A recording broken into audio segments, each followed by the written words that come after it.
Welcome back. This is Artlife and I'm Mrs. B. Thank you for tuning in to the channel today. I'll be showing you how to create some beautiful watercolor artworks. I'll be teaching you 3 techniques with watercolors just for beginners, and we'll come up with, it's windy, we'll come up with an artwork that looks a little bit like this. We'll be using the techniques that I teach you to create a watercolor artwork of some flowers.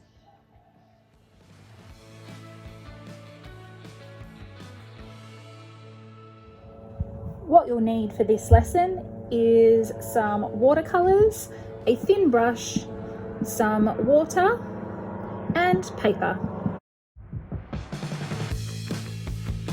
Okay, let's get started with our watercolor artwork today. For my demonstration, I'm just going to use a plain watercolor palette. This is a Mikador branded one. However, you can use any watercolors that you like. You need lots of water handy, and today I'm using watercolor paper because it's a lot thicker, so its tolerance for using a lot of water is better than just a normal piece of paper that would probably break away if you're using too much water because it's very thin. So the first technique I'm going to show you, and we're going to base our watercolor teaching today on just creating an artwork of flowers. So the first thing I'm going to paint with at the moment is actually just water. Getting a bit of a pool of water here. Not a lot, just a little bit. So now I'm just going to choose a color, any color you like. And I want to show you what happens when you add paint to the water. You can see that it spreads really nicely. Keep adding color there, and it's going to spread out.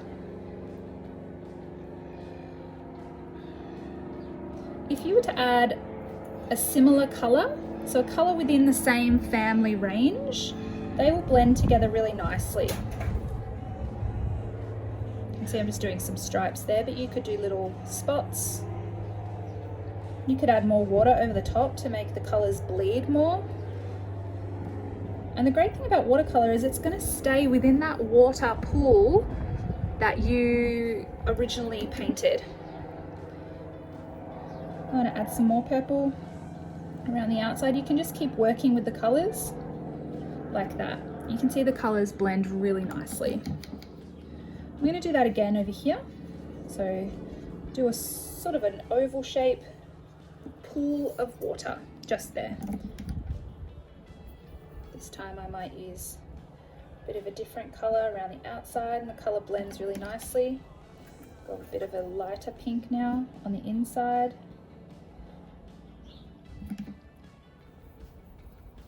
A bit of yellow, let those colors play with each other.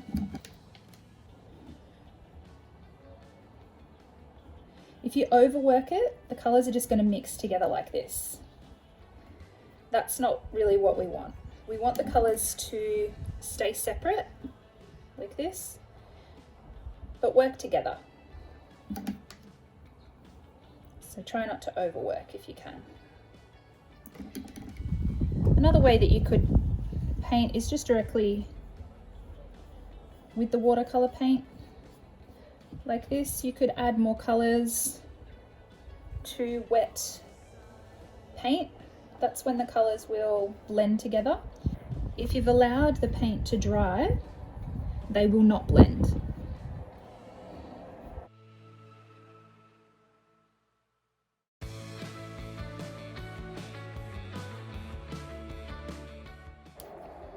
Now I'm going to add another color.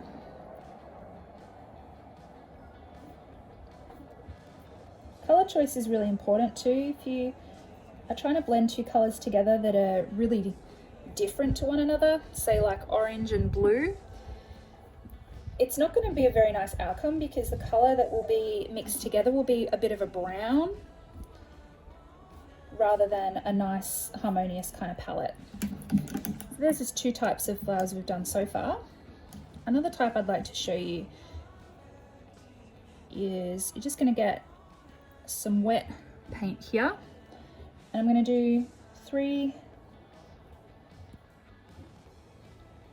dots of paint there.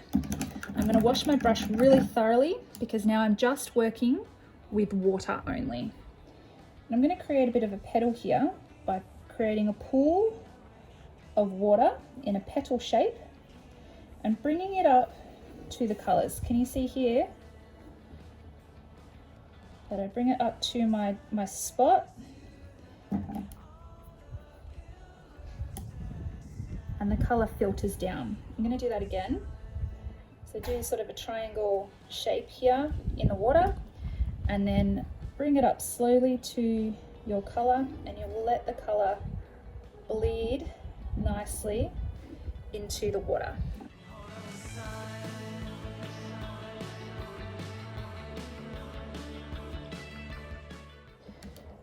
So I'll do 2 more to finish off this flower here. Try to keep the petals separate by controlling the water.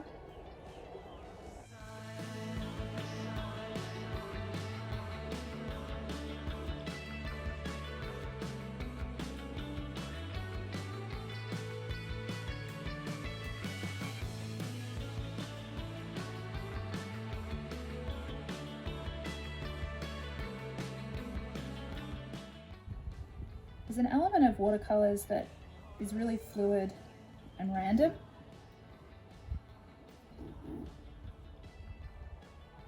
I'm going to do that 1 or 2 more times within my page here.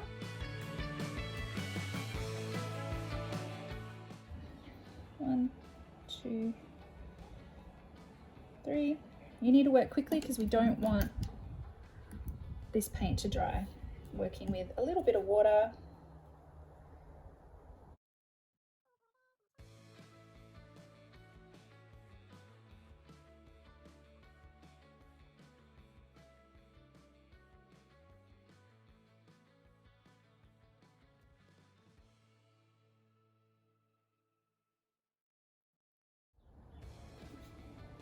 You can control where the paint goes with where you put the water.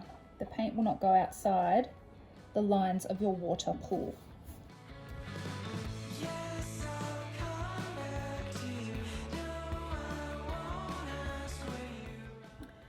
There we go. I'm just going to add a few extra little random shapes, add a bit of extra colours to each of them. Remember, working within the same colour family. Add some water to it so the colours blend. Can be kind of fluid with this. I'll do 1 more here. Bit of blue, bit of water, bit of purple. There. We're going to let that dry and add some details later. If you did find that you added a little bit too much water to your watercolors, you can always go in and just soak up a bit of the extra paint with a tissue, really carefully of course, and that will help your work to dry a little bit quicker as well. Now that our artwork has dried, you can actually do some painting over the top of your watercolor work. So I'll show you what happens when you paint on top of dry watercolor paint. It won't blend like it did before. So I can actually go back in and add some details.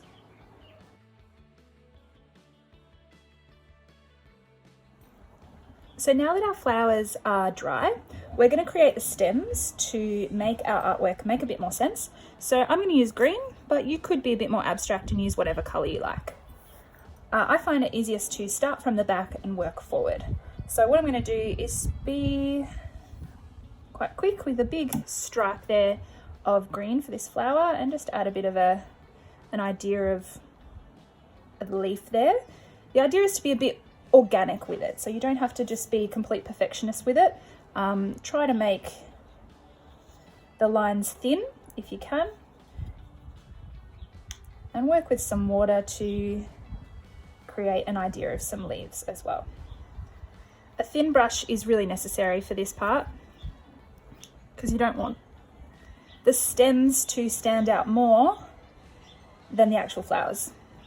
I'm just adding in a bit of extra green there. All right, now I'll do these ones. Kind of want them overlapping a little bit, coming together. You don't want to go straight over the top of any of the flowers if you can help it.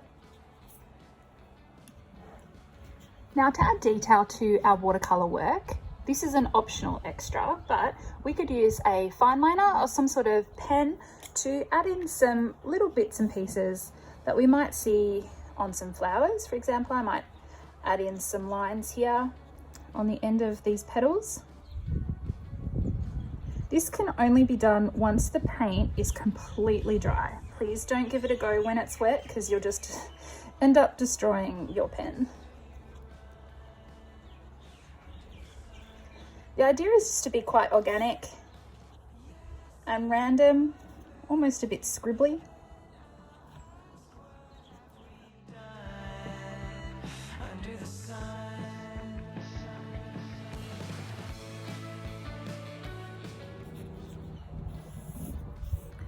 You want to go over some of these stems.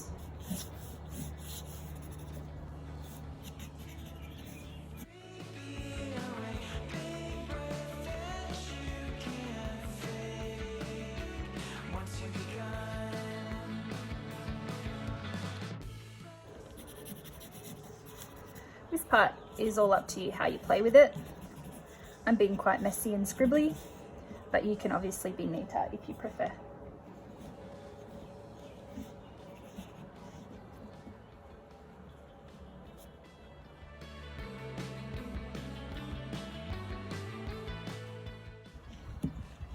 As a final touch, sign your name, and there you have it.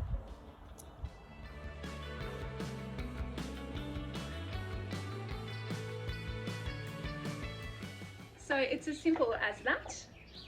I hope you've had a go at using watercolors today and that you can see that it really isn't too tricky. All you need is a little bit of water and let the colors just play with each other.